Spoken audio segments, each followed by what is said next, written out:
وقال رسول اللہ صلی اللہ علیہ وسلم افضل الذکر لا الہ الا اللہ سبحان ربک رب العزت عما یصفون وسلام علی المرسلین والحمد للہ رب العالمین اللہم صلی علی سیدنا محمد وعلی آل سیدنا محمد وبارک وسلم۔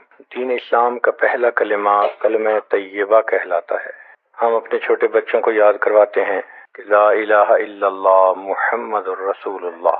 اس کے معنی تو ہم میں سے سب لوگ اکثر جانتے ہیں، لیکن اس کے جو معارف ہیں وہ بہت کم آدمیوں کو معلوم ہے۔ آج کی مجلس میں اس کلمے کے معارف کے بارے میں گفتگو کا ارادہ ہے۔ پہلا نقطہ تو یہ سمجھ لیجئے کہ پورے قرآن مجید کا جو نچوڑ ہے وہ توحید ہے۔ جن دوستوں کو تفسیر کے ساتھ کچھ ذوق ہے وہ اس بات کو اچھی طرح سمجھیں گے کہ اللہ رب العزت نے اپنی کتاب میں سب سے پہلے توحید کا جو دعویٰ فرمایا وہ تھا وَإِلَٰهُكُمْ إِلَٰهٌ وَاحِدٌ۔ ویسے بھی بات تو توحید کی شروع سے ہی چلتی آ رہی ہے، لیکن جو نتیجہ نکال کے کھری بات کی جاتی ہے یہ سورہ بقرہ میں رب کریم نے کھلے لفظوں میں فرما دیا کہ جان لو کہ تمہارا پروردگار ایک ہے۔ پھر اس کے بعد مختلف قوموں کے واقعات بیان کیے گئے کہ جنہوں نے اس کی بات کو مانا ان کو انعام ملا، جنہوں نے اس کی بات کو نہ مانا ان کا دنیا میں عبرتناک انجام ہوا۔ مگر یہ جو توحید کا سبق تھا اس کو دہراتے رہے۔ چنانچہ ایک جگہ فرمایا فَاعْلَمْ أَنَّهُ لَا إِلَٰهَ إِلَّا اللَّهُ، ایک جگہ پر فرمایا لا الہ الا انا فاتقون۔ یہ سلسلہ اسی طرح چلتا رہا حتیٰ کہ قرآن پاک کا جو نچوڑ ہے وہ سورہ فاتحہ ہے اور وہ بھی توحید ہے۔ فرمایا قل هو اللہ احد اللہ الصمد لم یلد ولم یولد ولم یکن لہ کفوا احد۔ اس لیے سورہ اخلاص، سورہ اخلاص کا اللہ کے ہاں اتنا درجہ ہے کہ نبی علیہ السلام نے فرمایا من قرأ قل هو اللہ احد 10 مرات بنى اللہ لہ بیتا فی الجنہ، کہ جو شخص سورہ اخلاص کو 10 مرتبہ پڑھتا ہے اللہ اس کے بدلے جنت میں گھر بنا دیتے ہیں۔ تو قرآن مجید کا لب لباب نچوڑ وہ توحید باری تعالی ہے، اور اس لیے نبی علیہ السلام جب اس دنیا سے پردہ فرمانے لگے تو آپ کا آخری پیغام امت کے نام جو سیدہ شریک اللہ عنہا نے بالکل کان لگائے منہ کے قریب اور سنا تو نبی السلام فرما رہے تھے التوحید التوحید وما ملکت ایمانکم، تو توحید کا ہی پیغام دے کر گئے۔ اگر آپ غور کریں تو محبت کے مختلف درجات ہوتے ہیں۔ جب کسی چیز کی محبت دل میں آئے تو سب سے پہلی کیفیت کو رغبت کہتے ہیں کہ فلاں چیز کی رغبت دل میں پیدا ہوئی، میرے دل میں فلاں چیز کی رغبت پیدا ہوئی۔ پھر جب وہ رغبت زیادہ راسخ ہو جاتی ہے تو اس چیز کو حاصل کرنے کی تمنا ہوتی ہے، اس کو طلب کہتے ہیں۔ اور جب کسی چیز کی طلب بڑھ جائے کہ اس بنا چین نہ آئے تو اس کو محبت کہتے ہیں۔ اور ایک چیز محبت سے بھی اور اعلیٰ۔ ایک مرتبہ اس عاجز نے نوجوانوں سے پوچھا کہ بتائیں محبت کی معراج کیا ہوتی ہے؟ کسی نے کہا محبوب کے نام پہ جان لٹا دینا، مال لٹا دینا، سب نے جوانوں والی باتیں کی۔ پھر کہنے لگے کہ جی آپ بتا دیں۔ تو اس عاجز نے ان کو بات سمجھائی کہ دیکھو محبت کی معراج یہ ہوتی ہے کہ محب اپنے محبوب سے اتنی محبت کرے کہ محبت میں بےتاب ہو کر اپنے محبوب کے قدموں پہ اپنا سر رکھ دے، اپنے محبوب کو اپنا معبود بنا لے۔ یہ محبت کی معراج ہوتی ہے۔ چنانچہ اللہ رب العزت سے بندے کا وعدہ ہے لا الہ، نہیں کوئی معبود سوائے۔ اس کا معنی یہ ہوا کہ اے اللہ میرے دل میں جو محبتوں کی انتہا ہوگی، جو معراج ہوگی وہ فقط آپ ہی کے لیے ہوگی۔ تو یہ چھوٹا سا عہد نہیں جو بندہ اپنے رب سے کرتا ہے، اس لیے تو اللہ تعالیٰ اس کی زندگی کے پچھلے سب گناہوں کو معاف فرما دیتے ہیں۔ اب ذرا غور کیجئے کہ اللہ تعالیٰ اس تعلق کی جو کمزور قسم ہے رغبت، اس کو بھی غیر کے لیے پسند نہیں فرماتے۔ چنانچہ قرآن مجید میں فرمایا کہ ایمان والے کہتے ہیں انا الی اللہ راغبون، یعنی رغبت ہو تو دل میں اللہ کی ہو، پھر طلب ہو دل میں تو بھی اللہ کی، جو غیر کو طلب کرتے ہیں فرمایا ضعف الطالب والمطلوب، یہ طلب کرنے والے جن کو طلب کیا جا رہا ہے یہ بودے ضعیف ہیں۔ پھر محبت ہو تو اللہ کی، فرمایا والذین آمنوا اشد حبا للہ، اور اگر عبادت انسان کرے تو وہ بھی اللہ کی، فرمایا فعلم انہ لا الہ الا۔ اب یہاں نقطہ سمجھنے والا ہے کہ جو پروردگار ابتدائی کیفیت تعلق کی رغبت اس کو بھی غیر کے لیے پسند نہیں فرماتے، جو انتہائی کیفیت عبادت ہے اس کو کسی غیر کے لیے کیسے پسند فرمائیں گے؟ اس لیے فرمایا میرے بندے جو گناہ لے کے میرے پاس آئے گا میں بخش دوں گا، لیکن اگر شرک کر کے آئے گا میں تیرے اس گناہ کو کبھی معاف نہیں کروں گا۔ معاذ اللہ عنہ کی روایت ہے کہ ما من عبد یشہد ان لا الہ الا اللہ وان محمدا عبدہ ورسولہ الا حرمہ اللہ علی النار۔ بخاری شریف کی روایت ہے کہ جو بندہ کلمہ پڑھ لیتا ہے اللہ جہنم کی آگ اس کے اوپر حرام فرما دیتے ہیں۔ عتبان بن مالک لانو کی روایت ہے ان اللہ حرم علی النار من قال لا الہ الا اللہ یبتغی بہا وجہ اللہ، مقصود کلمہ پڑھنے سے اللہ کی رضا ہے، اللہ جہنم کی آگ کو حرام فرما دیتے ہیں۔ ایک حدیث مبارکہ میں نبی صاحب نے فرمایا من قال لا الہ الا اللہ مخلصا دخل الجنہ، جس نے اخلاص سے لا الہ الا اللہ پڑھا جنت میں داخل۔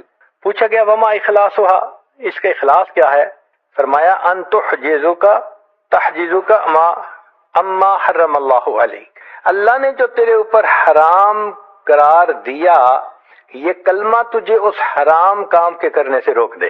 تو جس نے کلمہ ایسا پڑھا کہ وہ حرام کاموں سے رک گیا یہ کلمہ اس کو جہنم سے نجات عطا فرمائے گا۔ اس لیے ایک حدیث پاک میں مستیقناً کا لفظ ہے، ایک میں ہے یصدق لسانہ، ایک میں ہے یقولها حقا من قلبہ، ایک حدیث میں ہے قد ذل بها لسانہ واطمأن بها قلبہ۔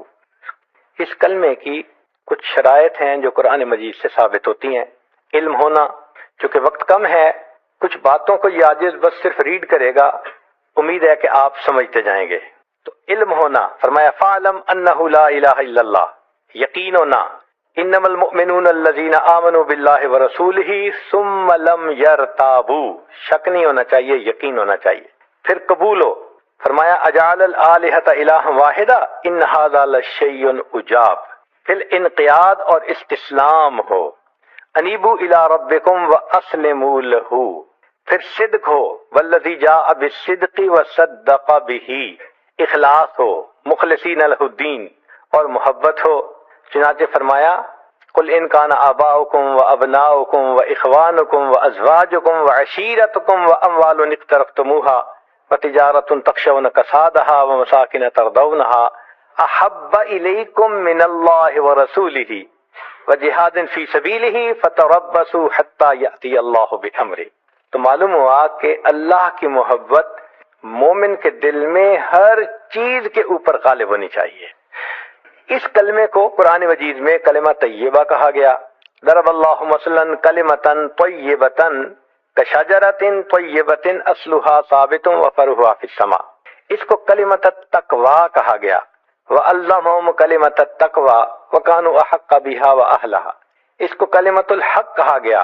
الا الا من شہد بالحق وهم یعلمون، کلمۃ الباقیہ قرآن پاک میں کہا وجعلها کلمۃ باقیۃ فی عاقبہ لعلہم یرجعون، اس کو عہد کہا گیا کہ یہ بندے کا اللہ سے ایگریمنٹ ہے، عہد ہے۔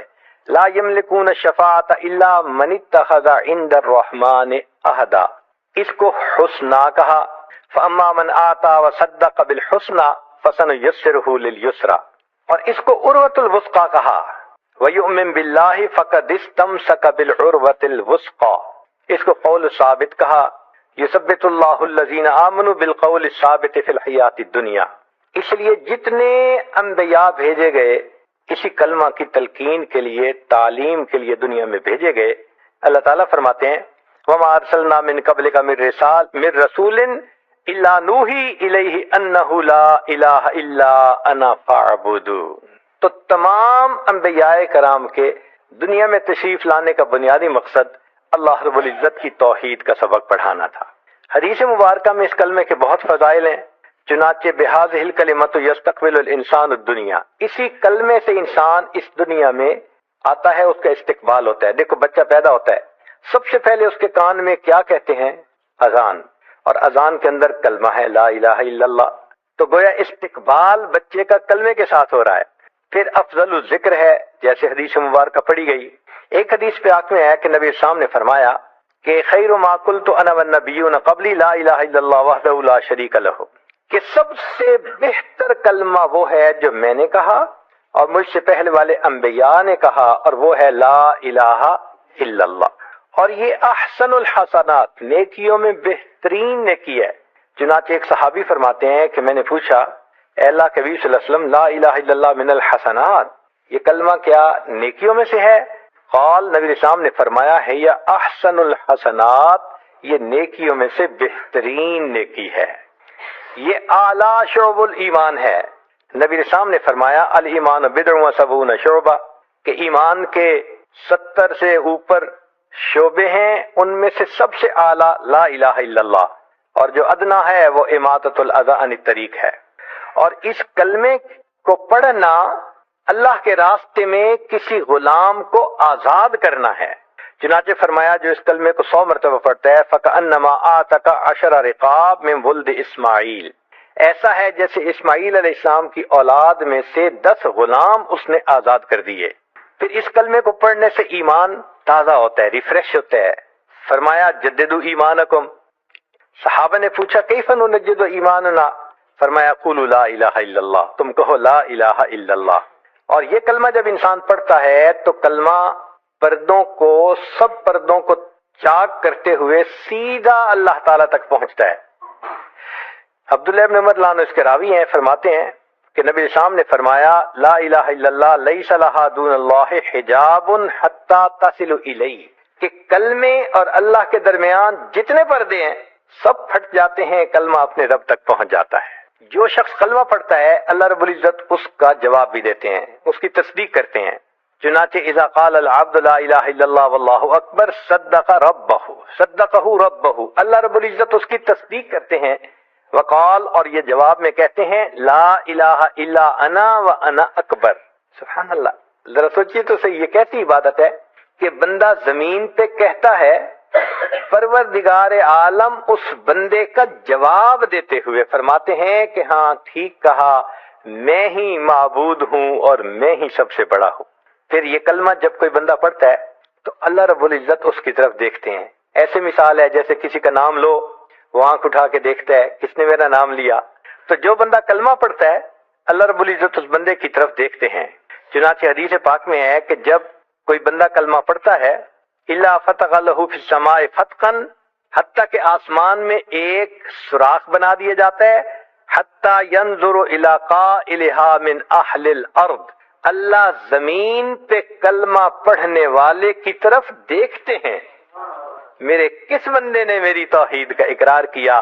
وحق لعبد نظر اللہ الیہ ان یعطیہ سؤالہ, اور اس بندے پہ حق ہو جاتا ہے جس کی طرف اللہ رحمت کی نظر سے دیکھے کہ اللہ اس کے سوال کو پورا فرما دے.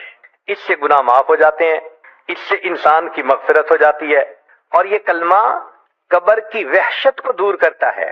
چنانچہ حدیث مبارکہ لیس علی اہل لا الہ الا اللہ وحشت فی قبورہم ولا فی نشورہم, جو کلمہ پڑھنے والے ہوں گے نہ قبر میں وحشت ہوگی نہ قیامت کے دن ان کو وحشت ہوگی. اور جو ایمان والے ہوں گے وہ قیامت کے دن کلمہ پڑھتے ہوئے کھڑے ہوں گے. یہ شعار المؤمنین اذا قاموا من القبور. چنانچہ طبرانی نے روایت نقل کی ہے ان شعار هذه الامه على الصراط لا الہ الا انت. پھر یہ کلمہ وہ ہے کہ جس کے برابر کوئی چیز میزان میں وزنی نہیں ہو سکتی. چنانچہ حدیث بطاقہ میں ہے کہ ایک طرف 99 دفتر گناہوں کے ہوں گے اور ایک طرف چھوٹی سی پرچی ہوگی جس پر کلمہ لکھا ہوگا, اور وہ بطاقہ اس کے تمام 99 دفتر گناہوں سے زیادہ بھاری ہو جائے گا, اور یہ جنت کی قیمت ہے. چنانچہ فرمایا من کان آخر کلامہ لا الہ الا اللہ دخل الجنہ, وہ جنت میں داخل ہو گیا. یہاں تک تو قرآن مجید کے جو قرآن مجید میں فضائل ہیں کلمہ کے یا حدیث مبارکہ میں ہیں وہ فضائل آپ نے سنے. اس میں سے بہت سارے فضائل وہی ہیں جو اکثر طلباء علماء پڑھتے رہتے ہیں۔ اب اس سے تھوڑا اگلی بات کریں، وہ ہیں اس کلمہ کے معارف۔ اس کا موقع سننے کا اکثر نہیں ملتا، اور اس کی کتابیں بھی اکثر عام نہیں ہوتی، وہ مشائخ کی کتابوں میں ہوتے ہیں۔ اس کلمے کو مشائخ سلوک نے تزکیہ اور تصفیہ کی بنیاد کہا ہے۔ اس لیے ہمارے نقشبندی سلوک میں بھی تحلیل لسانی کا سبق ہے، لا الہ الا اللہ، لا الہ الا اللہ ہزاروں مرتبہ پڑھتے ہیں، لاکھوں مرتبہ۔ اور شیشیہ سلسلہ میں بھی اسی طرح روزانہ 12 تسبیح پڑھتے ہیں، دواز دے، اور اس میں بھی لا الہ الا اللہ کا ذکر کرتے ہیں۔ تو معلوم ہوا کہ جو بندہ بھی اللہ رب العزت تک پہنچنے کا ارادہ کرتا ہے، یہ کلمہ اس کے لیے فائدہ مند ہے۔ جیسے کسی چیز کو دھو دیا جاتا ہے یا صحن میں جھاڑو لگا کے اس کو صاف کر دیتے ہیں میل کو، یہ کلمہ بھی اسی طرح انسان کے دل پر گناہوں کے معاملے میں جھاڑو پھیر دیتا ہے اور دل کو صاف کر دیتا ہے۔ ہر سالک کو چاہیے کہ وہ 2 طرح کے شرک سے بچے۔ ایک کو شرک جلی کہتے ہیں کہ جو کھلا اور واضح شرک ہے۔ بعض لوگ درختوں کو پوجا کرتے ہیں، بعض لوگ پتھروں کی پوجا کرتے ہیں۔ اس قسم کا جو شرک ہے اس کو شرک کے جلی کہتے ہیں۔ تو ایک تو ہے اس سے 100% بچنا، اور ایک شرک اور بھی ہے جس سے نہیں بچ پاتے، وہ شرک خفی کہلاتا ہے۔ شرک خفی کا کیا معنی؟ کہ من میں صرف اللہ کی محبت ہو، غیر کی طرف میلان نہ ہو۔ اب اگر آپ دیکھیں تو انسان اپنے نفس کی خواہش کو پورا کرتا ہے، اللہ کے حکم کو ایک طرف رکھ دیتا ہے، یہ حقیقت میں شرک خفی کہلاتا ہے۔ وہ زبان سے یہ توحید کا اقرار کرتا ہے مگر مانتا تو رب کی نہیں ہے نا، مانتا تو اپنے نفس کی ہے، اور یہ نفس بھی انسان کا معبود بن جاتا ہے۔ چنانچہ قرآن مجید میں اللہ تعالیٰ فرماتے ہیں، آفرأیت من اتخذ الہہ ہوا، کیا دیکھا آپ نے اس کو جس نے اپنی خواہشات کو اپنا معبود بنا لیا؟ تو خواہش پرستی، زن پرستی، زر پرستی، نفس پرستی، یہ سب کی سب بت پرستی ہی کی اقسام ہیں، خدا پرستی کوئی اور چیز ہے۔ یہ شرک خفی بہت عام ہے، اس سے بچنا یہ ایمان کامل کے لیے لازم ہے، اور یہی ہماری محنت کا میدان ہے کہ ہم اتنی محنت کریں کہ ہم اپنے نفس کو پامال کریں، اس کو توڑیں، اور اس کی انانیت ختم ہو جائے، حتیٰ کہ ہم اللہ رب العزت کی ہر حال میں عبادت کرنے والے بن جائیں۔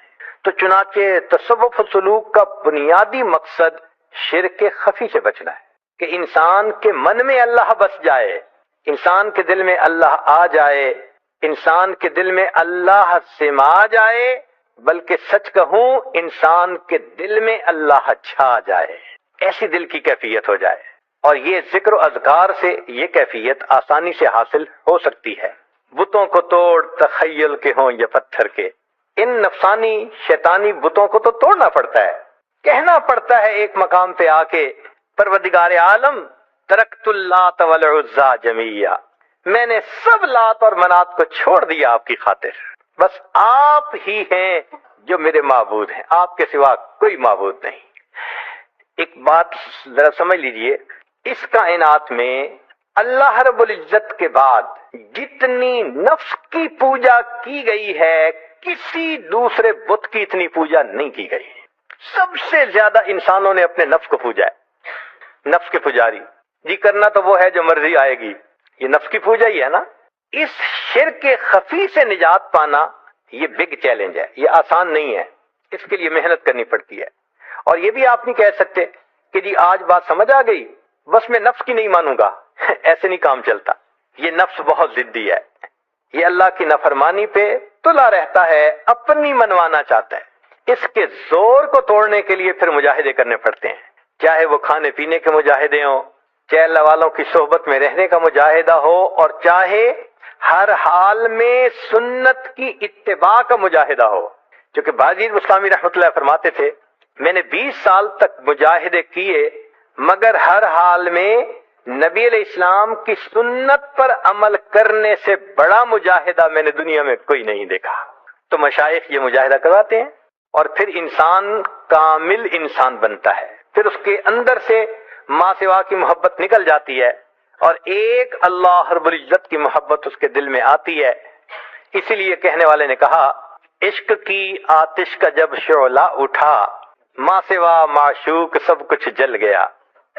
عشق کی آتش کا جب شعلہ اٹھا، ماں سوا معشوق سب کچھ جل گیا. تیغ لا سے یعنی لا کی تلوار سے، تیغ لا سے قتل غیر حق ہوا. دیکھیے پھر بعد اس کے کیا بچا، پھر بچا اللہ باقی سب فنا. مرحبا اے عشق تجھ کو مرحبا. یہ اللہ کی محبت ہوتی ہے، اللہ کا عشق ہوتا ہے جو ماں سوا سے انسان کو یکسو کر دیتا ہے. شاد باد ہے عشق خوش سودائے ماں، اے دوائے جملہ علت ہائے ماں. اے دوائے نخوت و ناموس ماں، اے کہ افلاطون و جالی نوس ماں. یہ اللہ کا عشق، یہ افلاطون اور جالی نوس ہوتا ہے، انسان کی من کی بیماریوں کو مٹا کے رکھ دیتا ہے. تو اللہ کی محبت پیدا کرنے کے لیے ہمارے مشائخ نے کہا کہ سالک کو دو کام کرنے پڑتے ہیں، ذکر کی کثرت کرے، سنت کی اتباع کرے. سنت کی اتباع سے نفس کے اوپر مجاہدہ آئے گا اور وہ کمزور ہوگا، اور کثرت ذکر کے اللہ کی محبت آئے گی اور انسان کے لیے عبادت میں لگنا آسان ہو جائے گا. سبحان اللہ، یہ کتنی صاف بات ہے جو سمجھ میں آنے والی ہے. اب یہاں تک کہ جو معارف تھے یہ بھی سمجھ میں آنے والے تھے. اس سے تھوڑا اگلی بات بھی سمجھ لیجئے کہ اللہ رب العزت سے دو انبیاء کا تعلق بہت خاص، ویسے تو سب کا خاص تھا لیکن خاص میں سے بھی خاص. ایک کو اللہ رب العزت نے اپنا خلیل بنایا اور دوسرے کو اللہ رب العزت نے اپنا حبیب بنایا. ایک تھے سیدنا ابراہیم علیہ السلام، ان کو خلت ملی، اور ایک تھے سیدنا رسول اللہ صلی اللہ علیہ وسلم، ان کو محبوبیت ملی. یہ دو خصوصی مقام ہیں رب کریم کی طرف سے. خلیل کہتے ہیں دوست کو، یہ لفظ قرآن مجید میں بھی استعمال ہوا. اس لیے جو لوگ برے دوست بناتے ہیں قیامت کے دن جب ان پر حقیقت کھلے گی کہیں گے یا لیتنی لم اتخذ فلانا خلیلا، اے کاش میں نے فلاں کو دوست نہ بنایا ہوتا. اور یہ خلیل کا لفظ حدیث میں بھی یعنی استعمال ہوا. نبی اسلام نے فرمایا لو کنت متخذی خلیلا لاتخذت ابا بکر خلیلا، اگر میں نے دنیا میں کسی کو دوست بنانا ہوتا میں ابو بکر کو دوست بناتا، مگر میرا دوست تو فقط اللہ ہے. ایک جگہ پر نبی علیہ السلام نے فرمایا المرء علی دین خلیلہ فلینظر احدکم من یخالل، کہ انسان بندہ اپنے دوست کے دین پر ہوتا ہے. تو یہ خلیل کا لفظ قرآن و حدیث کے اندر استعمال ہوا نظر آتا ہے. ایک ہے لفظ محبوبیت کا، یہ بھی قرآن مجید میں استعمال ہوا اور حدیث پاک میں استعمال ہوا. جیسے فرمایا کہ قل ان کنتم تحبون اللہ فاتبعونی یحببکم اللہ، اللہ تم سے محبت کریں گے، تم اللہ کے محبوب بن جاؤ گے. اور حدیث مبارکہ میں ہے، چنانچہ جب نبی علیہ السلام معراج پر تشریف لے گئے تو رب کریم نے فرمایا یا محمد صلی اللہ علیہ وسلم سل تعطا، مانگیے آپ کو عطا کیا جائے گا. نبی علیہ السلام نے فرمایا فقال رب انک اتخذت ابراہیم خلیلا، اے اللہ آپ نے تو ابراہیم علیہ السلام کو اپنا خلیل بنا لیا ہے. فقال، اللہ رب العزت نے جواب دیا الم اعطک خیرا منہا، اے میرے محبوب کیا میں نے آپ کو اس سے بہتر رتبہ نہیں عطا کیا؟ اتخذتک حبیبا، تمہیں میں نے اپنا محبوب بنا لیا. سبحان اللہ. تو نبی علیہ السلام اللہ رب العزت کے محبوب. اب ایک مقام خلت ہے، ایک مقام محبوبیت ہے. ذرا غور کیجئے گا کہ ان دونوں کی آپس کی تفصیلات بھی معلوم کر لیجئے. جو خلیل تھے ان کو اللہ نے انسانوں کا امام بنایا، فرمایا انی جاعلک للناس اماما. تو جو خلیل تھے وہ کن کے امام بنے؟ انسانوں کے. اور جو حبیب تھے ان کو اللہ نے انبیاء کا امام بنایا. سبحان اللہ. حتیٰ کہ ابراہیم علیہ السلام نے بھی نبی علیہ السلام کے پیچھے نماز ادا فرمائی. پھر دیکھیے کہ خلیل کے بارے میں اللہ تعالی ارشاد فرماتے ہیں وَكَذَلِكَ نُرِي إِبْرَاهِيمَ مَلَكُوتُ السَّمَاوَاتِ وَالْأَرْضِ. طلباء نکتہ سمجھیں گے کہ خلیل کو اللہ نے ملکوت السماء والارض دکھانے کی بات کی ہے، زمین و آسمان کے خزانے دکھائے خلیل کو. لیکن جب محبوب کی باری آئی تو زمین و آسمان کے خزانے کیا اوقات رکھتے ہیں. فرمایا لقد رأى من آیات ربہ الکبریٰ، میرے محبوب نے تو رب کی نشانیوں کو دیکھا. پھر دیکھیے خلیل کا تذکرہ تھا تو ان کو دعا مانگنی پڑی کہ لا تخزنی، اللہ مجھے قیامت کے دن رسوا نہ فرمائیے گا. لیکن جب محبوب صلی اللہ علیہ وسلم کا تذکرہ آیا وہاں محبوب صلی اللہ علیہ وسلم کو دعا نہیں کرنی پڑی. نبی علیہ السلام کو اللہ نے خود فرما دیا یوم لا یخزی اللہ النبی والذین آمنوا معہ. اے میرے محبوب صلی اللہ علیہ وسلم، آپ کو اور جو آپ کے ساتھ ایمان لائے ہم ان میں سے کسی کو بھی قیامت کے دن رسوا نہیں ہونے دیں گے. پھر اللہ رب العزت نے قربانی تو انسان سے لینی ہوتی ہے اس دنیا میں، آیا جو قربانی کے لیے وَلَنَبْلُوَنَّكُمْ، لازماً ہم تمہیں آزمائیں گے. تو انسان کو آزمایا تو جاتا ہے. دیکھیے ابراہیم علیہ السلام کی آزمائش کہ خلیل سے اللہ رب العزت نے بیٹے کی قربانی مانگی، چنانچہ ابراہیم خلیل اللہ نے اپنے بیٹے کو اللہ کے نام پہ قربان کیا. ہم جانتے ہیں کہ ابراہیم علیہ السلام کی سنت قرار پائی، بہت بڑی بات تھی. ہم اپنے بچوں کے بارے میں کتنے سینسٹیو ہوتے ہیں، تھوڑی طبیعت خراب ہو تو ہمیں چین نہیں آتا، اور بچے کو خود قربان کرنا، اللہ اکبر، بڑی قربانی تھی. مگر اللہ رب العزت نے اپنے خلیل سے بڑی قربانی مانگی اور پھر کہا ان ھذا لہو البلاء المبین. یہ بڑی آزمائش تھی، بڑی آزمائش. تو ابراہیم خلیل اللہ سے اللہ نے بیٹے کی قربانی مانگی اور اپنے محبوب سے خود نہیں مگر ان کے نواسے سے پورے گھرانے کی قربانی مانگی. چنانچہ نبی علیہ السلام سیدنا حسین رضی اللہ عنہ کو جب پیار کرتے تھے تو ان کے چہرے پہ بھی بوسہ دیتے تھے، گلے پہ بھی بوسہ دیتے تھے اور فرماتے تھے کہ یہ بچہ ہوگا جو اللہ کے راستے میں شہید کیا جائے گا. محبوب کو اطلاع دے دی گئی تھی. فرمایا محبوب آپ کی تو شان بڑی اونچی ہے، ہم نے آپ سے قربانی کیا لینی، جو آپ کے شاگرد دنیا میں ہوں گے وہ ایک قربان کرنے کی بجائے اللہ کے نام پہ پورے گھرانے کو قربان کرنے کی مثالیں قائم کر دیں گے. اس لیے علامہ اقبال نے عجیب شعر کہا غریب و سادہ اور رنگی ہے داستان حرم، کہ حرم کی جو کہانی ہے، داستان ہے، سٹوری ہے، یہ بہت انوکھی ہے. غریب سے مراد انوکھی، جس کو کہتے ہیں نا 1 in million، غریب کا یہ معنی. سادہ ہے اور رنگین ہے خون سے، تو فرمایا غریب و سادہ اور رنگین ہے داستان حرم، نہایت اس کی حسین ابتدا ہے اسماعیل. تو حرم کی داستان میں ابتدا تھی ابراہیم خلیل اللہ نے بیٹے کی قربانی دی اور انتہا یہ تھی کہ سیدنا حسین اللہ عنہ نے پورے کنبے کی قربانی عطا فرما. فرق ہوتا ہے خلیل میں اور محبوب میں. جو دوست ہوتا ہے نا اس کو انسان زیادہ آزماتا ہے. تو آپ بھی ذرا غور کیجئے کہ اللہ رب العزت نے ابراہیم خلیل اللہ کو خوب آزمایا. قرآن مجید میں فرمایا وَإِذِ ابْتَلَىٰ إِبْرَاهِيمَ رَبُّهُ بِكَلِمَاتٍ فَأَتَمَّهُنَّ. آزمایا ابراہیم علیہ السلام کو ان کے رب نے کچھ باتوں میں اور وہ اس میں 100% کامیاب ہوئے. تو آزمائش آئی، اللہ نے ابراہیم علیہ السلام سے لینے کی انتہا کر دی. کیسے؟ گھر چھڑوا دیا، خاندان چھڑوا دیا، پھر ملک چھڑوا دیا، پھر بیوی بچوں کو کہا کہ دور بسا کے آؤ، وہ بھی چھوٹ گئے. پھر ایک وقت آیا کہ فرمایا بیٹے کو بھی قربان کر دو، اور ایک وقت آیا فرمایا خود بھی آگ میں کود جاؤ. تو دیکھیے لینے کی انتہا. تو جو دوست ہوتا ہے لینے کی انتہا ہوتی ہے، جو محبوب ہوتا ہے وہاں دینے کی انتہا ہوتی ہے. نبی علیہ السلام کے بارے میں اللہ فرماتے ہیں وَعَلَّمَكَ مَا لَمْ تَكُنْ تَعْلَمْ وَكَانَ فَضْلُ اللَّهِ عَلَيْكَ عَظِيمًا. اے میرے محبوب آپ پر تو اللہ کا بہت فضل ہے. فرمایا میرے محبوب وَلَسَوْفَ يُعْتِيكَ رَبُّكَ فَتَرْضَىٰ. تیرا رب تجھے اتنا دے گا کہ تو بس کرے گا. تو خلیل سے لینے کی انتہا اور محبوب صلی اللہ علیہ وسلم کو دینے کی انتہا. یہاں تک بھی بات آسانی سے سمجھ میں آ جاتی ہے. اب ذرا اس سے بھی ایک اور گہری بات ہے، طالب علم ہونے کے ناطے آپ کی خدمت میں پیش کرتا ہوں کہ ابراہیم علیہ السلام کو اس دنیا میں مقام نفی میں کمال حاصل ہوا. ابراہیم علیہ السلام کو اس دنیا میں مقام نفی میں کمال ہوا. انہوں نے ماں سوا کی نفی کر دی.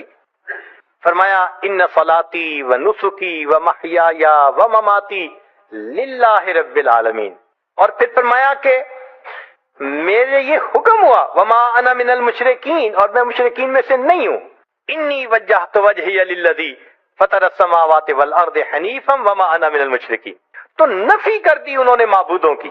ایک اللہ کے اوپر ایسا ایمان تھا کہ ماں سوا کے بتوں کو توڑ کے رکھ دیا. یہ ابراہیم علیہ السلام کے اس دنیا میں کمال تھا. مقام نفی میں جتنا کمال ان کو حاصل ہوا اتنا کسی کو حاصل نہیں ہوا. چنانچہ ایک وقت وہ بھی آیا کہ جب دنیا کے اسباب تو چھوٹ گئے تھے، جبرائیل علیہ السلام مدد کرنے کے لیے آئے کہ میں آپ کو آگ سے بچاؤں، اللہ کا حاجہ.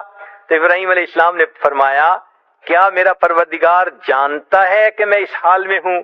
انہوں نے کہا ہاں اللہ تعالیٰ جانتے ہیں.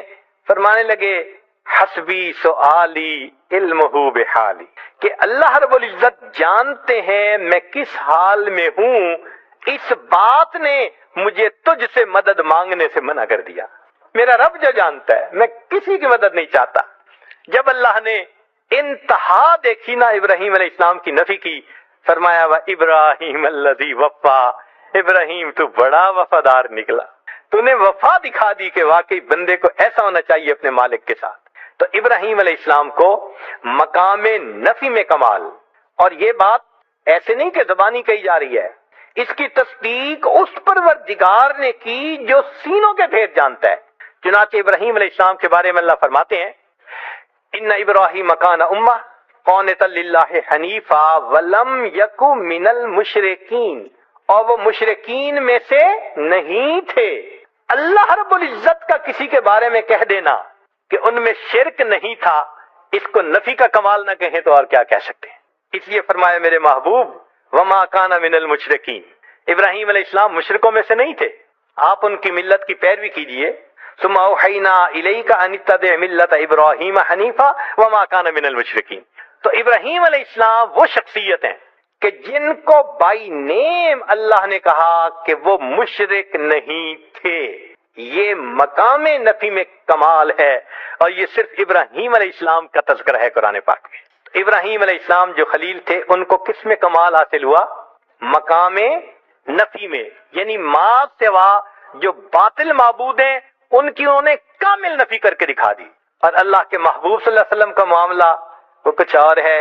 ان کو اللہ نے مقام نفی میں بھی کمال عطا فرمایا اور مقام اثبات میں بھی کمال عطا فرمایا. ذرا غور کیجئے گا، مقام نفی میں بھی کمال عطا فرمایا اور مقام اثبات میں بھی کمال عطا فرمایا. وہ کیسے؟ ہم اور آپ جتنے ہیں نا، ہمارا ایمان بن دیکھے. اب بن دیکھے اور دیکھے میں فرق تو ہوتا ہے نا. یہ تو نہیں نہ ہو سکتا کہ بھئی انسان دیکھ لے اور اس میں اس کو کوئی اضافہ محسوس نہ ہو. خود نبی علیہ السلام نے فرمایا کہ الشاہد یرا ما لا یرا الغائب، کہ غائب جو چیز نہیں دیکھ سکتا وہ دیکھنے والا دیکھ لیا کرتا ہے. ایک حدیث پاک میں نبی علیہ السلام نے فرمایا لیس الخبر کالمعائنۃ، دیکھنا اور ہے اور خبر کو ماننا اور ہے. ہمارا جتنا بھی ایمان پکا ہو مگر مومن کا کامل جو ہوگا نا مقام، وہ جنت میں رویت باری تعالی پر منحصر ہے. جب دیکھیں گے تب کمال حاصل ہوگا. دنیا میں تو بس ایمان ہے جو ہم نے پکا کیا ہوا ہے، یہیں تک درجہ پا سکتے ہیں.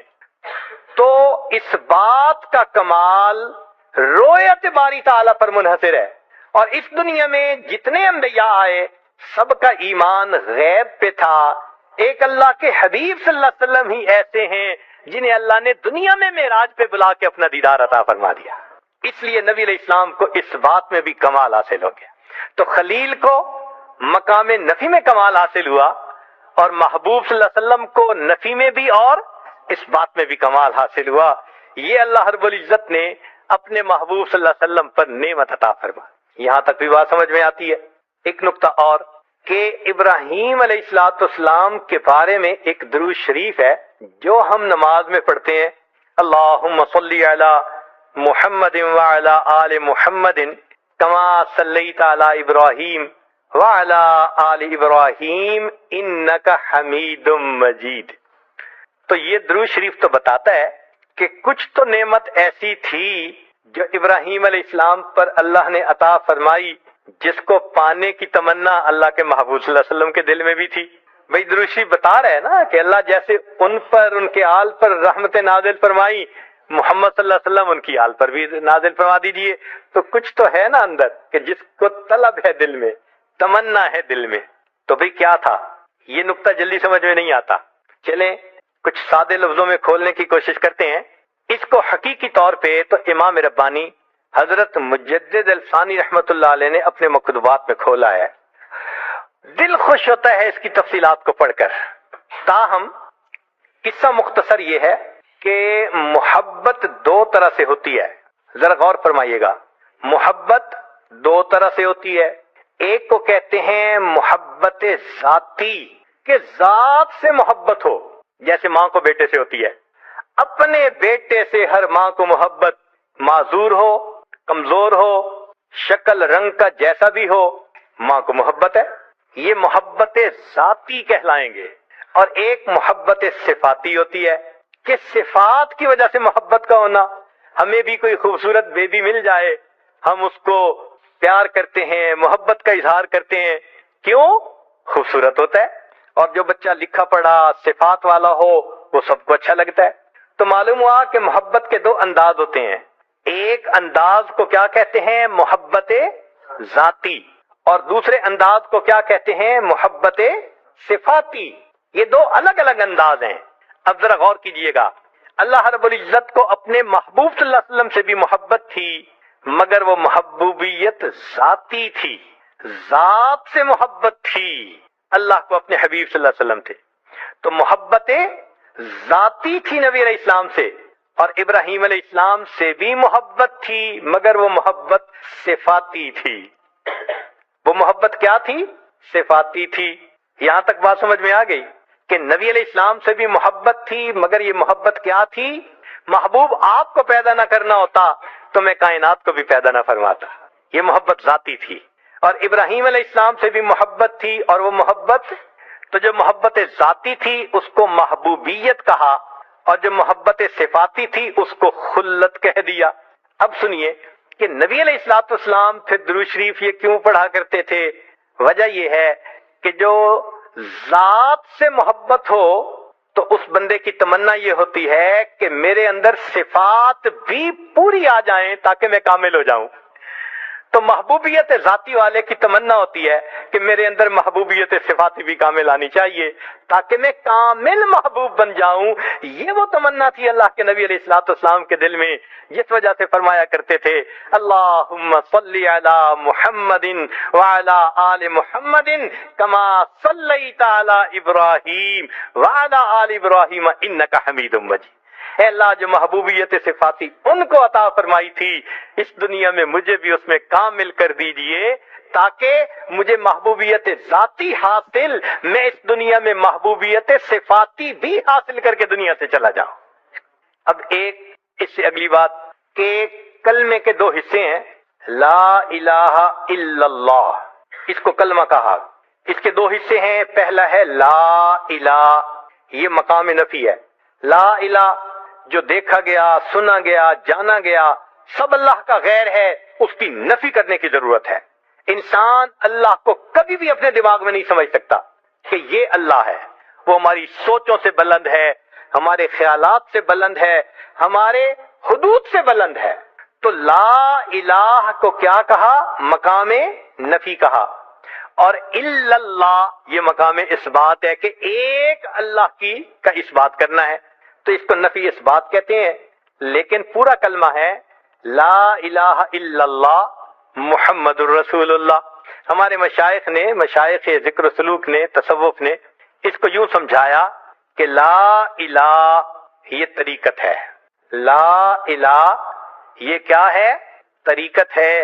اور الا اللہ یہ حقیقت ہے. لا الہ کیا ہے؟ چنانچہ جتنا ذکر و سلوک ہے، اس ذکر و سلوک سے مراد نہ کشف ہیں، نہ کرامات ہیں، نہ خواب ہیں، نہ دعاؤں کا قبول ہونا، نہ مقدموں کا فتح ہونا، نہ دشمن پہ غلبہ ہونا، کوئی مقصد بھی نہیں. صرف ایک مقصد ہے کہ من سے سب باطل معبودوں کی محبت ختم ہو جائے. تو لا الہ یہ طریقت ہے اور الا اللہ یہ حقیقت ہے اور محمد الرسول اللہ یہ شریعت ہے۔ ایک کلمے کے اندر تینوں کی معرفت اللہ نے عطا فرما دی۔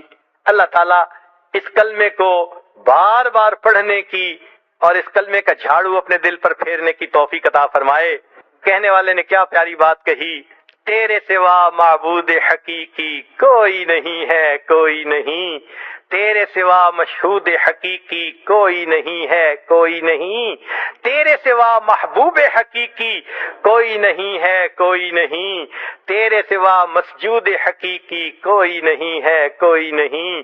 اب تو رہے بس آدم آخر ورد زباں اے میرے الہ، لا الہ الا اللہ، لا الہ الا اللہ۔ یاد میں تیری سب کو بھلا دوں، کوئی نہ مجھ کو یاد رہے، یاد میں تیری سب کو بھلا دوں، کوئی نہ مجھ کو یاد رہے، تجھ پر سب گھر بار لٹا دوں، خانہ دل آباد رہے۔ یاد میں تیری سب کو بھلا دوں۔